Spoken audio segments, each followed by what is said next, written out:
촛불 시민들께 드리는 말씀, 책을 펴내면서 가족의 피에 펜을 찍어 써 내려가는 심정입니다. 2019년 8월 9일 법무부 장관으로 지명된 후 저와 제 가족은 무관지옥에 떨어졌습니다. 검찰, 언론, 야당은 합작해 멸문지화를 위한 조리돌림과 멍석마리를 시작했습니다. 검찰이 정보를 흘리면 언론은 이를 기초로 대대적으로 보도하고 야당은 맹공을 퍼부었습니다. 이에 따라 자신들의 의도대로 여론이 조성되면 다시 검찰이 수사를 확대하는 악순환이 무한 반복되었습니다. 검찰, 언론, 야당은 이심전심 또는 일심동체로 스크럼을 짰습니다. 이들에게 검찰은 살아있는 권력과 싸우는 정의의 화신이었고 윤석열 검찰총장은 사심없는 무오류의 영웅이었으며 법치 또는 검치였습니다. 저와 제 가족은 광장에서 목에 칼을 차고 무릎이 꿇린 채 처형을 기다리는 신세가 되었습니다. 재직 중인 대학교에서는 직위 해제 처분을 받았습니다. 삭탈 관직의 위기입니다. 검찰, 언론, 야당의 카르텔은 광장의 소추관이자 심판관이었습니다. 이들은 저와 제 가족의 항변을 경청하는 판사들에게도 비난의 화살을 날렸습니다. 이들에게는 보도하고 기소하고 공격한 대로 판결이 나와야 정의였습니다. 검찰, 언론, 야당 카르텔의 비판적인 시민들은 좆바 취급을 받았습니다. 이 카르텔의 강변과 주장이 세상에 가득 찼습니다. 살수들은 신이 났습니다. 도끼를 내리쳤고 칼을 휘둘렀습니다. 활을 쏘고 창을 던졌습니다. 재판을 받으러 법원에 갈 때마다 쌍욕과 조롱을 들어야 했습니다. 수사의 출발점이자 조국 불가론의 핵심 사유로 신문과 방송을 도배했던 사모펀드를 기억하십니까? 권력형 비리도 아니고 정경심 교수의 공모도 없었음이 재판에서 밝혀졌습니다. 이 외에도 당시 보도나 주장 가운데 다수는 허위이거나 과장이었음이 밝혀졌습니다. 그러나 목적을 달성한 이들은 축배를 들었을 것입니다. 이러한 검찰, 언론, 야당 카르텔 형태의 문제점과 별도로 이 사태 속에서 저는 제 자신의 과거 언행을 돌아보았습니다. 진보적 지식인으로서 했던 말과 주장이 삶에서는 온전히 실현되지 못했던 점을 반성했습니다. 혜택받은 환경에서 살았으니만큼 더욱 철저히 자신과 주변을 관리했어야 했다고 후회했습니다. 저를 신뢰하고 기대했던 분들에게 미안했습니다. 항소심에서 다툼이 진행되고 있지만 1심에서 배우자에게 유죄 판결이 내려졌기에 무척 마음이 무겁고 국민들께는 죄송했습니다. 저로 인해 국정에 큰 부담이 초래되어 문재인 대통령을 위시한 당, 정, 청의 국정 책임자 분들께 송구했습니다.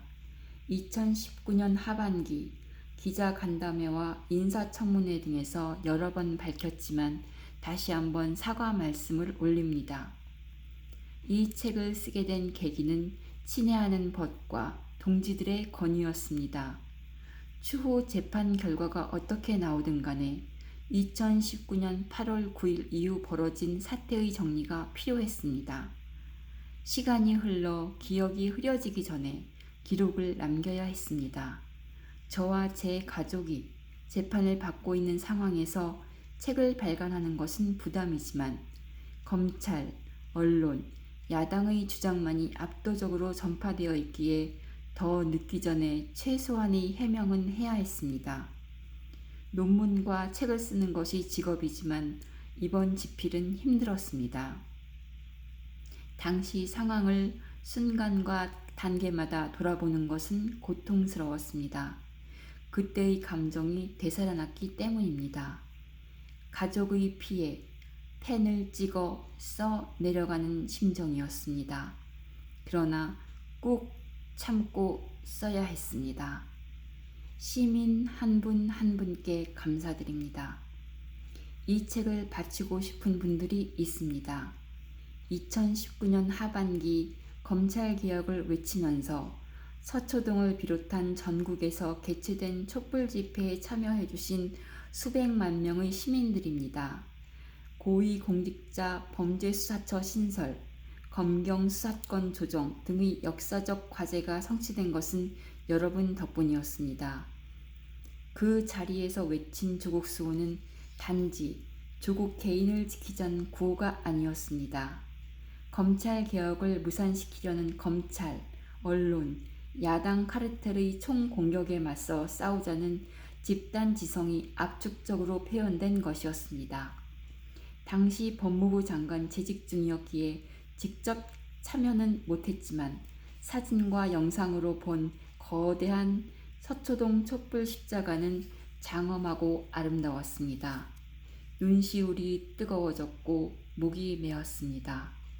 2019년 하반기 사태 발발 이후 끊임없이 위로와 응원의 편지를 보내주신 시민들, 2019년 9월 2일 국회에서 열린 기자간담회가 끝날 때까지 정문 앞에서 기다리면서 성원해주신 시민들, 2019년 12월 26일 저에 대한 구속영장 실질심사가 열린 동부구치소 앞에서 새벽까지 추위에 떨면서도 응원의 함성을 들려주신 시민들, 스토킹에 가까운 언론의 과잉 취재를 막기 위해 조를 짜서 몇 달이고 저희 집 근처에서 매일 경비를 서주셨던 시민들, 재판이 열릴 때마다 새벽부터 줄을 서서 방청권을 받아 방청해주신 시민들, 출정과 퇴정 때마다 욕설과 저주를 퍼붓는 자들에게 맞서서 힘내세요, 조국은 무죄다 라고 외쳐주신 시민들께 감사의 마음을 전합니다.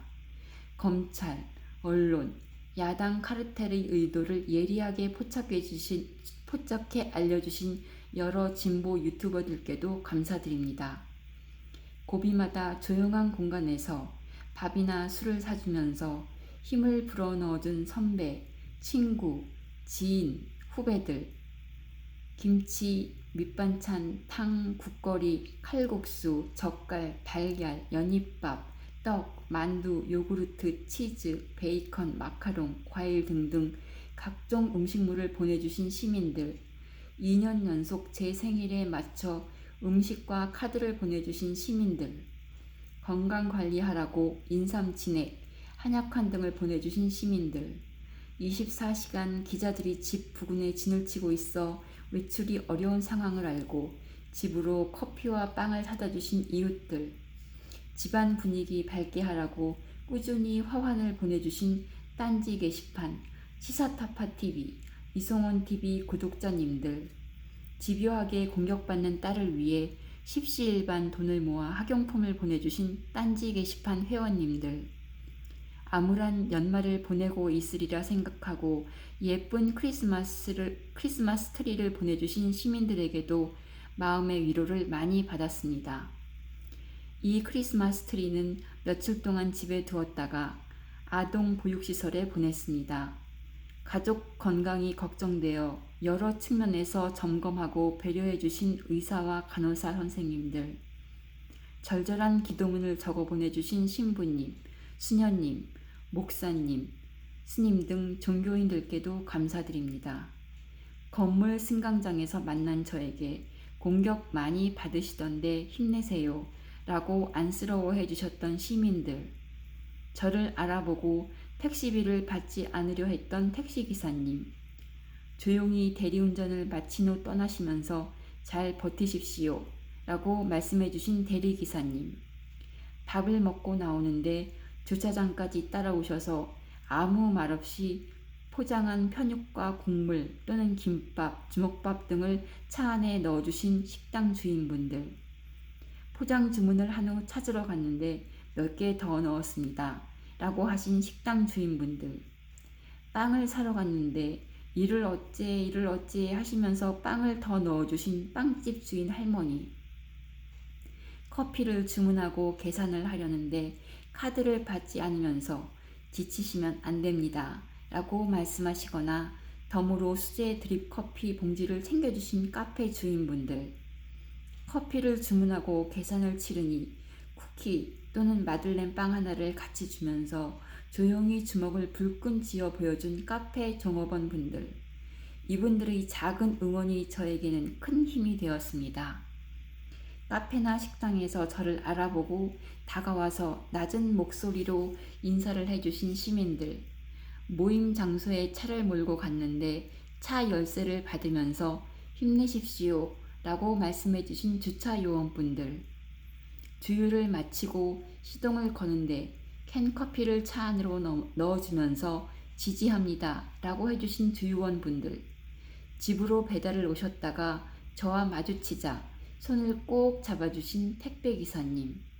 쓰레기 봉투를 버리러 나온 저를 보시고 이런 상황에서 직접 버리러 다니지 마세요 라면서 봉투를 낚아채 대신 버려주신 아파트 청소 담당 직원분. 밤에 동네를 산책할 때 알아보시고 다가와 서초동 나갔습니다. 건강 챙기세요 라고 인사를 건네주신 주민 여러분들. 페이스북, 트위터, 온라인 게시판 등에서 힘을 보내준 수많은 시민들께 각별한 감사 인사를 올립니다. 힘을 모아 버티겠습니다. 저희 한계와 흠을 아시면서도 이렇게 위로와 격려를 해주신 분들 덕택에 여기까지 올 수 있었습니다. 평생 잊지 않을 것입니다. 수모와 모욕을 당한 후 기소가 이루어지고 여전히 재판을 받고 있지만 김주대 시인이 저를 위해 쓰고 그린 문이나 속 글처럼 죽지 않고 살아 돌아왔습니다. 공소권 없음을 바랬던 사람들의 은밀한 희망과 달리 죽지는 않았습니다. 촛불 시민 덕분입니다. 날벼락처럼 들이닥친 비운이지만 지치지 않고 싸우겠습니다. 장작불에 불을 붙이는데 쓰다가 꺼져버린 불쏘시개이지만 불씨 하나만 남으면 족합니다. 이 불씨 하나를 꺼트리지 않고 소중히 간직하며 주어진 삶을 살겠습니다. 2019년 10월 14일 장관직에서 물러났으나 2020년 4.15 총선과 2021년 4.7 재보궐선거 과정에서 보수 야당과 언론은 저를 다시 소환해 공격했습니다. 더불어민주당 일각에서도 4.7 재보선 패배 원인의 하나로 조국 탓을 했습니다. 겸허한 마음으로 어떠한 비판과 질책도 달게 받을 것입니다. 저를 밟고 전진하시길 빕니다. 노무현 대통령 서거 이래 이 서문을 쓰게 되어 감회가 남다릅니다. 책이 발간되는 시점에도 계속되고 있을 재판이 언제 어떻게 종결될지 알 수 없습니다. 2022년 대선 무렵까지 진행되어 수구 보수 진영의 정치적 공격 소재로 활용될 것 같습니다. 저와 제 가족의 소명과 항변을 법원에서 얼마만큼 받아들일지도 알 수 없습니다. 불안과 걱정이 사라지지 않습니다. 그러나 제 영혼과 정신의 힘을 모아 견디고 버틸 것입니다. 피고인의 최후 보루는 법원이라는 믿음을 포기하지 않고 끝까지 주장하고 호소할 것입니다. 마지막으로 저와 함께 이 무간지옥을 견디고 있는 가족들에게 고마움을 전합니다. 찔리고 베이고 부러진 상처가 너무 깊어 아무는 데는 시간이 걸리겠지만 내면은 더욱 단단해지리라 믿고 희망합니다. 이 고통의 시간이 어떻게 마무리되건 그 뒤에도 인간으로서의 삶, 시민으로서의 삶은 계속될 것입니다. 2021년 5월 23일 조국 드림.